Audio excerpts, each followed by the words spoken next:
Good morning, class 10. Today we are going to teach you chapter number 5, coordinate geometry. In this chapter, we learn so many formulas. Which formulas we learn? We learned distance formula, then midpoint theorem, centroid formula, section formula, and slope of line is deleted from this chapter. First we learn distance formula. What is the distance formula? Distance formula is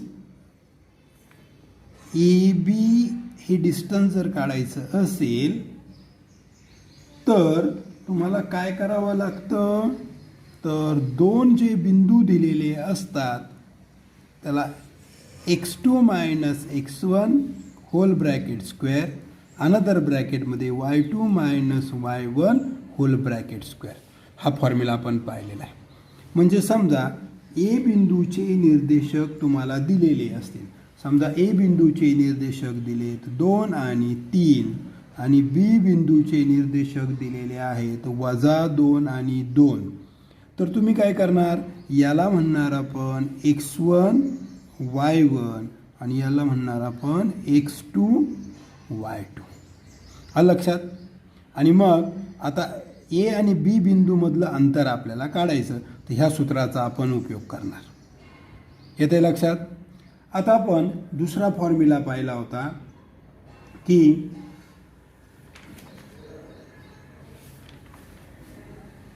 दुसरा formula होता आपला division of line segment, त्याला section formula असं म्हणतात. काय म्हणतात त्याला?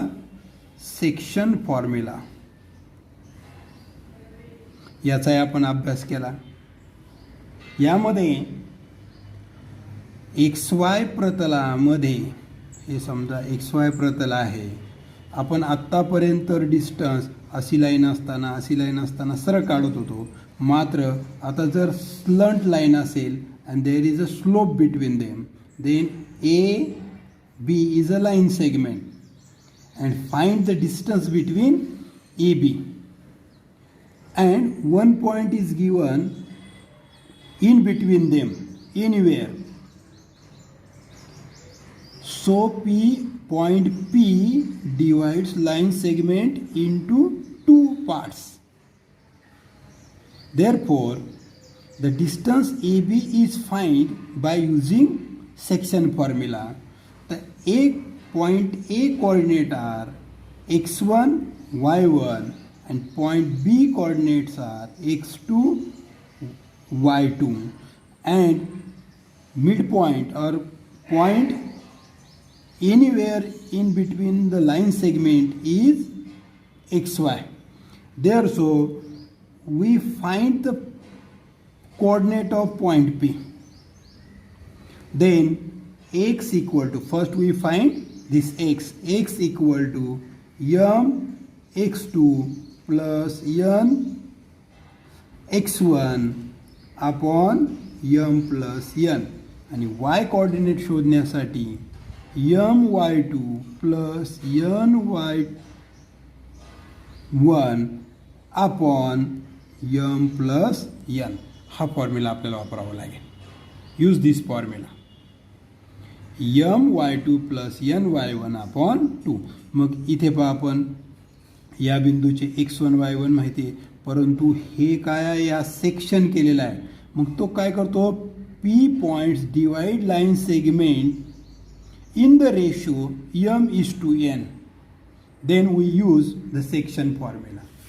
Then next formula is midpoint segment, midpoint formula.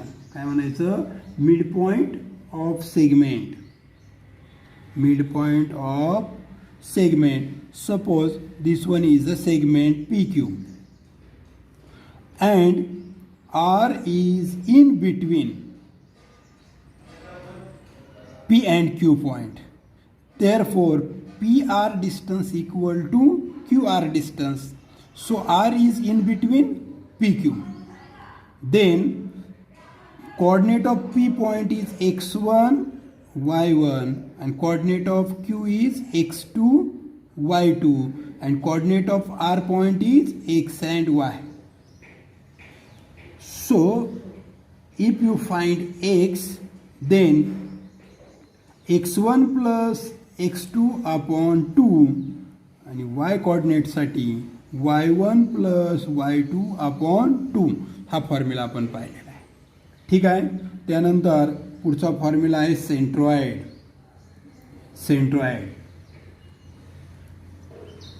Centroid formula याचाही आपण अभ्यास केला.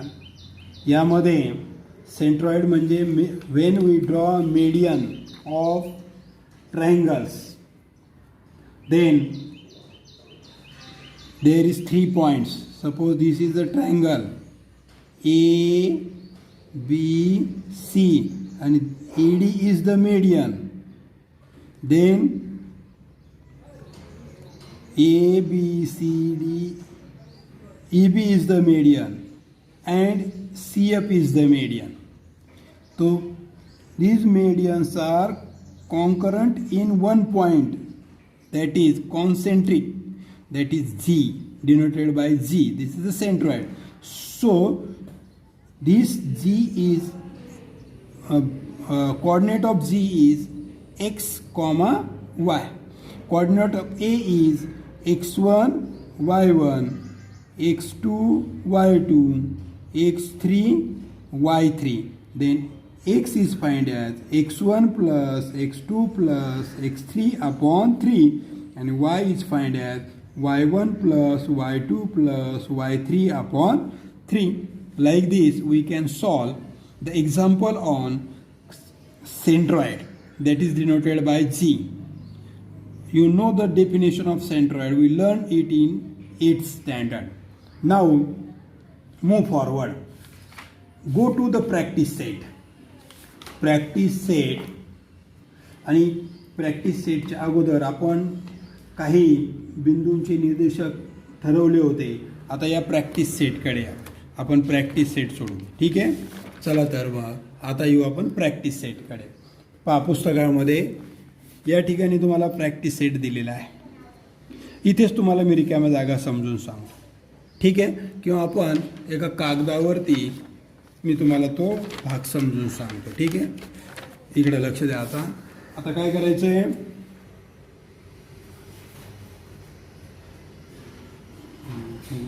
ठीक आहे.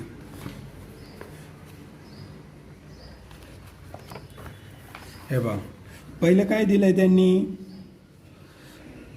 अ segment A B is parallel to Y axis. हा तुमचा कोणता ॲक्सिस आहे, एक्स ॲक्सिस. हा कोणता ॲक्सिस आहे, वाय ॲक्सिस. आता काय म्हणतात, एक B segment A B is parallel to Y axis and coordinate of point A A R.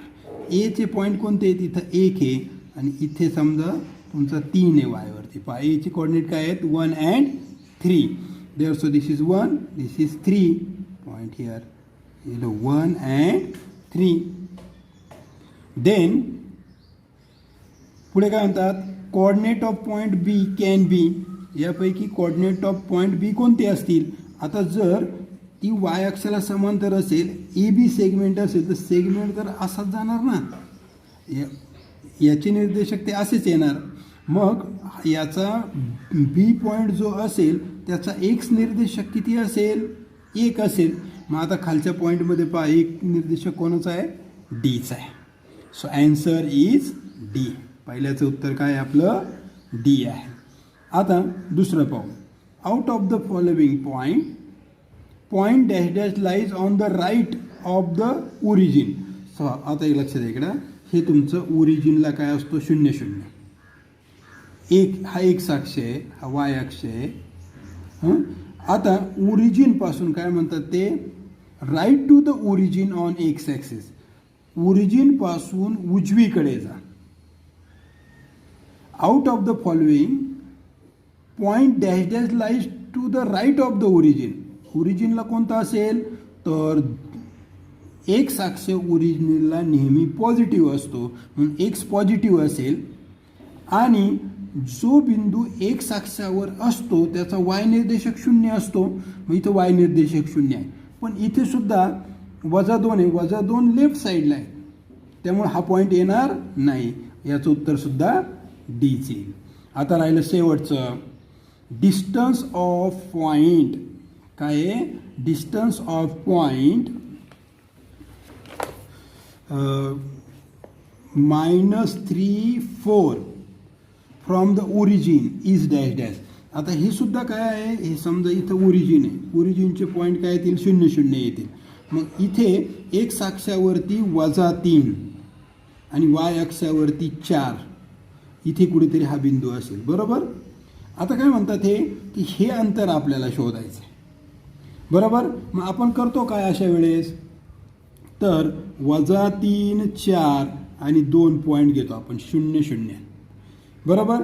मग आता याला आपण म्हणू x1, याला म्हणू y1, याला म्हणू x2, याला म्हणू y2. मग आपला डिस्टन्स फॉर्म्युला काय आहे? x2 - x1 square plus y2 - y1 square. मग टाका आता x2 - x1, x2 - x1 म्हणजे 0 - 3 चा वर्ग अधिक 0 - 4 चा वर्ग, म्हणजे सरळ सरळ इथं धन 3 चा वर्ग आहे म्हणजे 9 होईल. आणि 4 चा वर्ग आहे 25, 4 चा वर्ग 16 होईल. वर्गमुळात किती होईल? 25 आणि 25 चं वर्गमूळ 5. म्हणजे हे किती आलं? सी आन्सर आलं. असं काय आलं? सी आन्सर आलं. Like this we can solve question number first. समजलं सगळं फर्स्ट. कारण ए पॉईंट हा काय आहे? हा point Y A B segment जो आहे तो वाय अक्षाला पॅरलल आहे. पण त्याच्यातला ए पॉईंट काय आहे? हा ए पॉईंट हे दिलेले आहेत. मग तो जर एक्स अक्षातून जातो म्हटल्यानंतर एक्स कोऑर्डिनेट त्याचा 1 झाला आणि वाय कोऑर्डिनेट त्याचा -3 झाला. हे लक्षात घ्या. या पद्धतीने सोडवा. आता त्यातला दुसरा प्रश्न, त्यातला चौथा आकडा सुद्धा ड्रॉप केला कारण स्लोपवरती आहे. सिलेबसमधनं हा कमी केलेला आहे. सेकंड क्वेश्चन सुद्धा काय केलं आहे तुमचा? कमी केला आहे. आता जाऊ थर्ड क्वेश्चनकडे. थर्ड क्वेश्चनमध्ये काय म्हणतात पहा. Find the coordinate of the mid point of the line segment. एक लाईन सेगमेंट आहे, त्याला नाव आहे PQ असं नाव आहे. Find the coordinate of the mid point of the line segment joining PQ. P आहे 0, 6 आणि हा आहे 12 आणि 20. Find the coordinate of the mid point. मग मिड पॉईंटचे कोऑर्डिनेट आपल्याला शोधायचे. याला आपण R नाव घेऊ. म्हणजे हे अंतर कसं असेल? आपलं सारखं असेल. आता याला आकृती काढून आपल्याला सोडवावं लागेल. मग आता आपण तिसरा प्रश्न सोडवू. Third one. लक्ष द्या आता कसं सोडवायचं आहे. तिसरा आकडा. तर पहिले एक आकृती काढून घ्या. लाईन सेगमेंट काढा. PQ. P चे पॉईंट द्या 0, 6 आणि Q चे पॉईंट द्या 12 आणि 20 आणि मिड पॉईंटमध्ये R घ्या. म्हणजे हे अंतर कसं असेल? सारखं असेल. मग इथल्या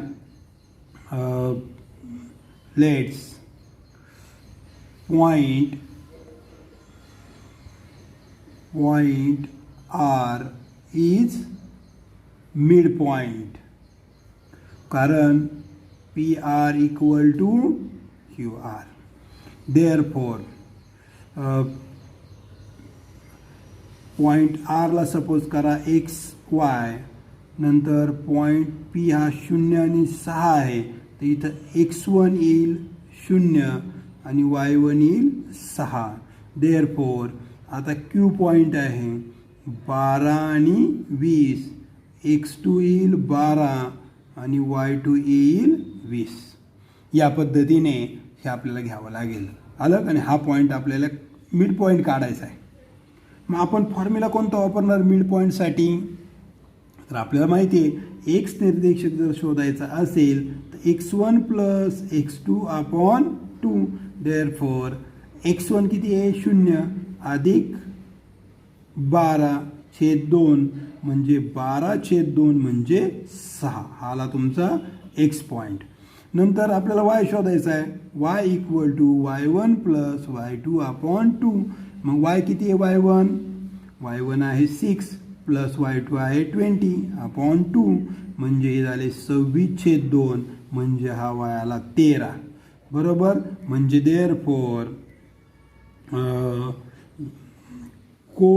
coordinates of midpoint P equal to 6 and 13. इथे आलं आहे 6 आणि 13. किती आलं?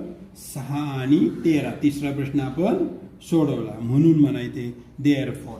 आता पुढचा प्रश्न आहे चौथा. आता चौथ्या प्रश्नात काय म्हटलंय ते लक्षात घ्या. चौथ्या प्रश्नामध्ये त्यांनी विभाजनाचं सूत्र आपल्याला वापरायचं. इथे आपल्याला बाय सेक्शन फॉर्म्युला यूज करावा लागेल. पहा काय उदाहरण आहे, लक्ष द्या. चौथं एक्झाम्पल आहे. Find the ratio in which the line segment joining the point A and B is divided by the y-axis. ठीक आहे, काय हरकत नाही. ॲक्सिसचा आपल्याला इथे काही अर्थ घ्यायची गरज नाही आहे, कारण आपण समजा ए बिंदू बी बिंदू मानले व वाय अक्षावरील बिंदूचे निर्देशक आपल्याला माहिती असतात की वाय अक्षावरचे बिंदूचे निर्देशक कसा असतो. जो बिंदू वाय अक्षावर असतो त्याचा एक्स निर्देशक हा नेहमी 0 असतो आणि त्याचं गुणोत्तर मग आपल्याला घ्यावं लागेल. आता या ठिकाणी समजा आपण अशी रेषा काढली. बरोबर. हाय लाईन सेगमेंट. लक्ष द्यायचं. Find the ratio in which line segment joining. मग हा इथे काय आहे ए आणि इथे काय आहे बी. याचे पॉईंट आहेत 3 आणि 8 आणि याचे पॉईंट आहेत -9 आणि 3. म्हणजे x1 y1 तुम्हाला माहीत झाला. इथे x2 y2 सुद्धा तुम्हाला माहीत झाला.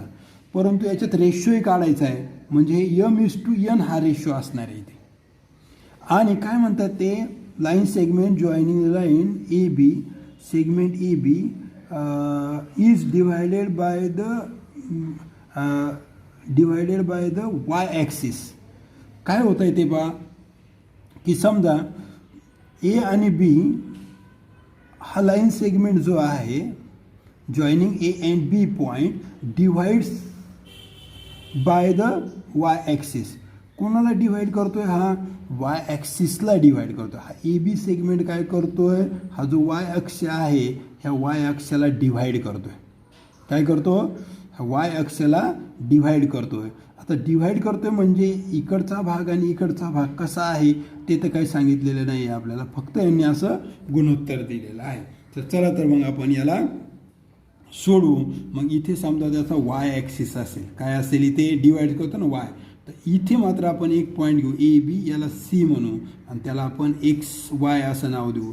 याला x1 y1, याला x2 y2 अशी नावं देऊ. ठीक आहे, काय अडचण नाही. ए पॉईंटला आपण मग म्हणा suppose A denotes x1 y1, B denotes x2 y2 and on y axis वरती तो बिंदू आहे, वाय ॲक्सिस वरती आहे म्हणून याचा एक्स निर्देशक जो बिंदू वाय अक्षावरती असतो त्याचा एक्स निर्देशक 0 असतो आणि हा इकडचा वाय असतो हे आपल्याला माहिती आहे. आणि आपल्याला रेशो दिलेला आहे. रेशो काय आहे? m:2. आता तर m:n असं आपल्याला गुणोत्तर माहिती आहे. काय आहे? हे गुणोत्तर आपल्याला माहिती आहे. आता आपल्याला n ची किंमत काय करतोय हा बिंदू पाहता. समजा हे पॉईंट जर आपण अक्षावरती स्थापले तर 8तनं 3 गेले 5 राहिले आणि 3मधून वजा 9 2 3 12 7.